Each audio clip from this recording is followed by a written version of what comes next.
Hi, good morning, good evening, good afternoon, wherever you happen to be. Hopefully one of those will apply, and I hope everybody's doing well. So let's talk about Mama Watts. Sorry the video's a bit late, I've had things happening. I won't go into it, but it delayed us a little while. But this one is going to be a longer one. So basically what I did was I tried to put my own feelings aside a little bit to look at the actions of this lady since the awful tragedy happened, and we lost those souls from the world. And I just sat and made some notes when she was being interviewed for the first time, and also when she gave her statement at court. Other actions that she's taken and things she's done have occurred since, but are kind of associated with her, but not. I'm sure some of you will already know what I'm talking about, but we'll go into that in a bit. So we'll look at the interview first. This interview, they said that they didn't actually mean what they said in this interview at court, but some of the statements that were read out at court were also a little inaccurate as well. So she goes into how he loved sports, and he played basketball, baseball, football. He loved NASCAR. And then I had to bite my own internal voice saying it's a shame they didn't have some sort of Smother Olympics. Nothing could have predicted this, she said. Nothing could have predicted that this has happened, really. Because I went back to Shanann's texts between her and Chris, and one of the things that she mentions is, nobody protected you from your mum.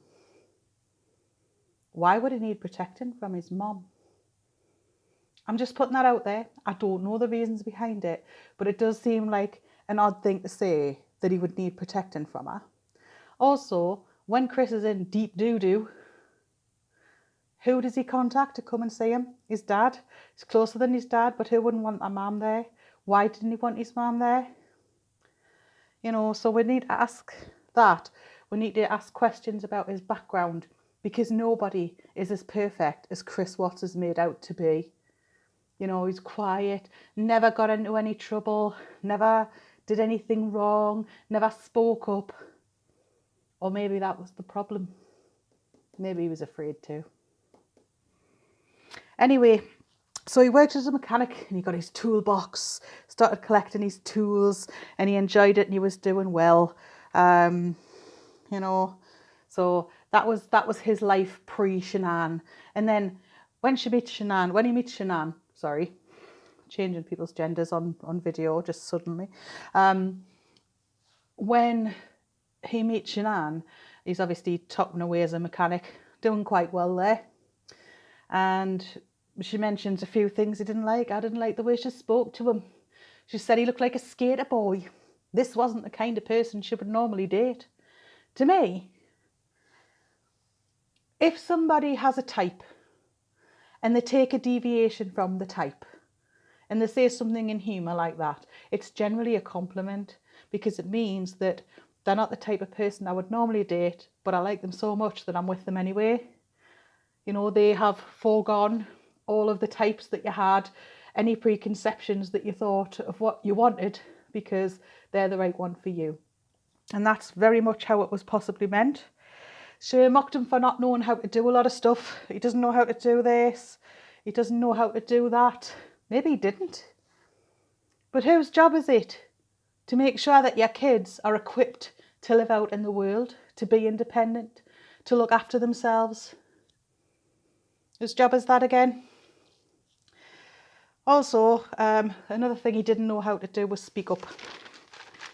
I'm not doing very well at holding my feelings in here. I'll try a bit harder. I will get there in the end, I promise.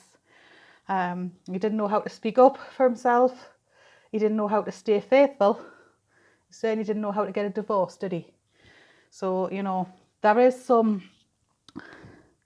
something to be said. There's a phrase of, what is it? I blame the parents. Well, I don't entirely, but there's nature versus nurture. Is it nature or is it nurture? I've always thought it was a bit of both. And a lot of people will share that mindset. And I think that's what it was here. So she said, Shanann went on and on and on. Okay. All like, did she go on and on and on at the wedding you didn't attend? Did she go on and on at the 2 visits a year that you had? I could only observe he seemed anxious. He was at her beck and call.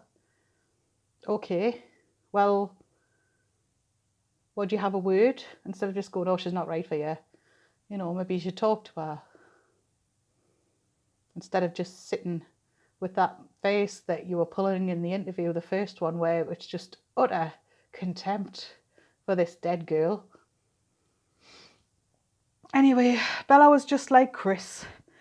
You said in your interview, and you said that, Cissy was fearless. Not anymore, unfortunately. And they were wonderful. And it breaks my heart that they're not here. You have to say that it breaks your heart. Should it not really be obvious anyway? Why would you need to say that?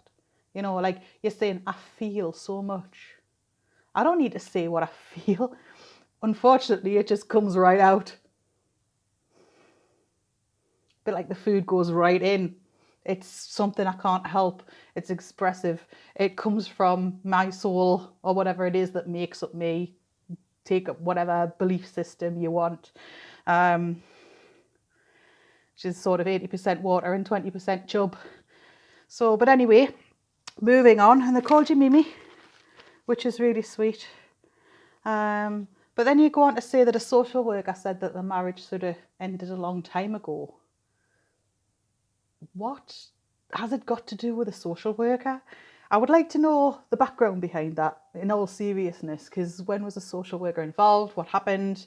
And who was a social worker? I mean, they're wonderful people. They work really hard. But what information did they have other than the information you gave them? Same as other people had information you gave them. They didn't really know Shanann, but they'd heard loads of bad things about her. But they'd never actually seen her act that way. They'd just heard it. Where did they hear that from? Yeah, that was you.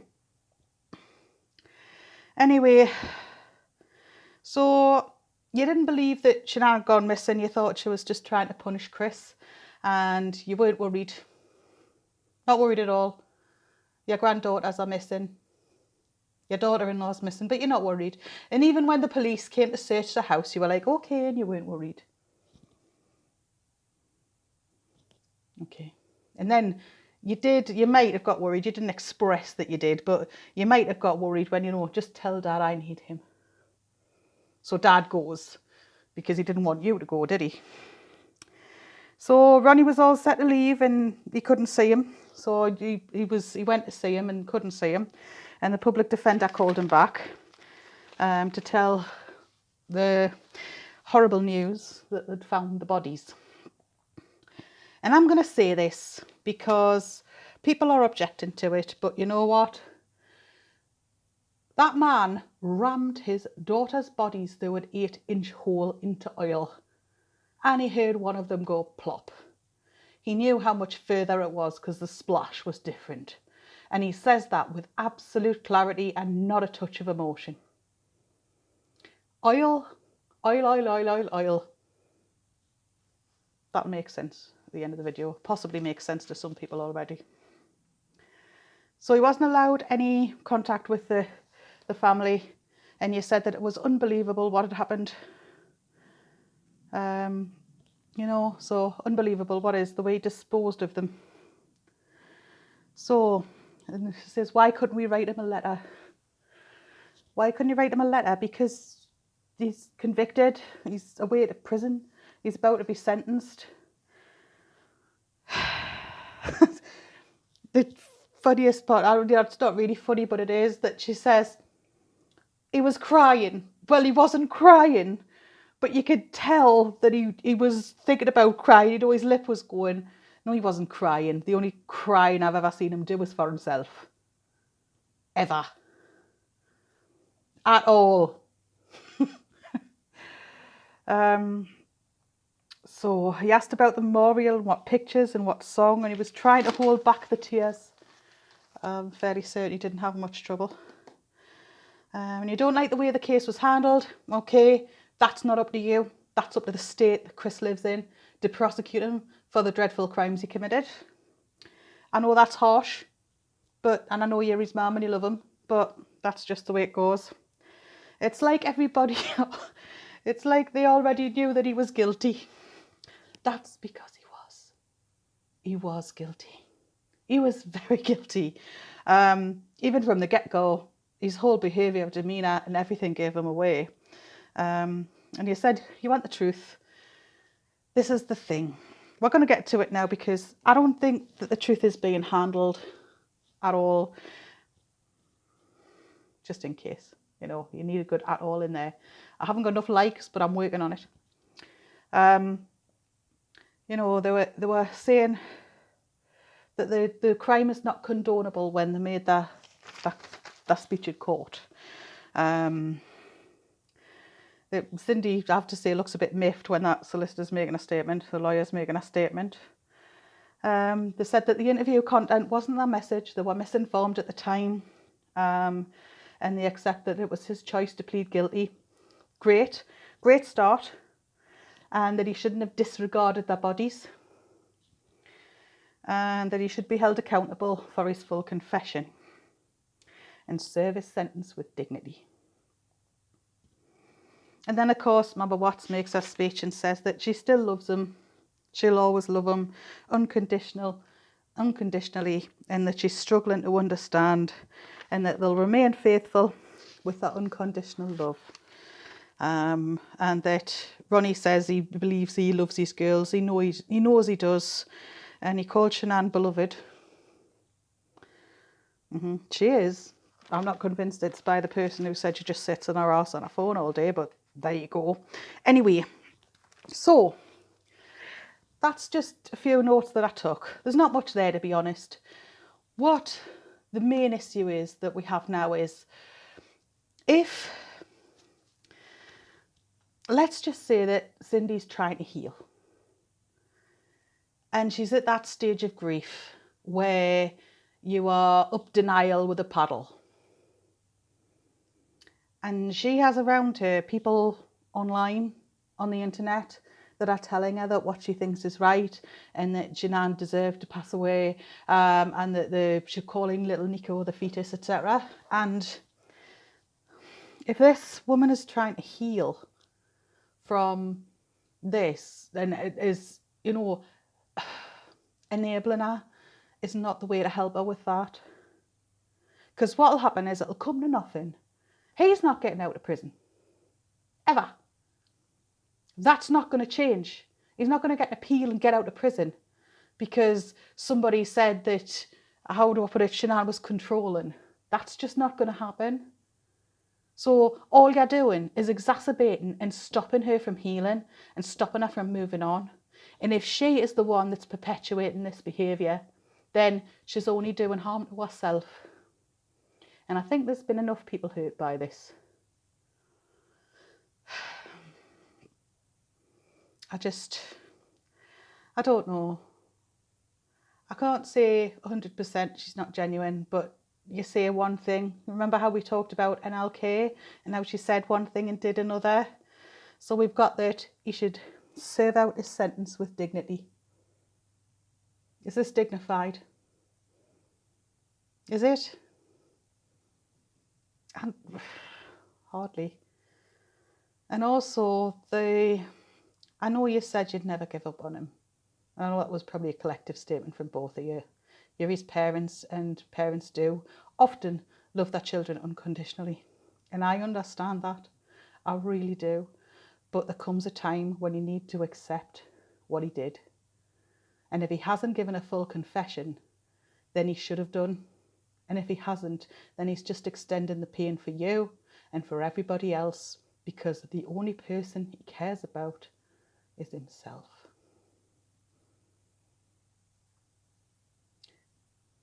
I think I'm going to bring this one to an end now because I'm getting quite upset.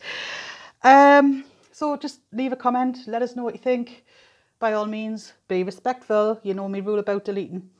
And subscribe, please, if you haven't already and you want to see the next one.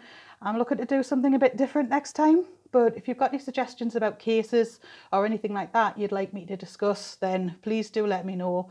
I'm happy to find new things that I haven't seen before to get stuck into. Thanks. Bye-bye.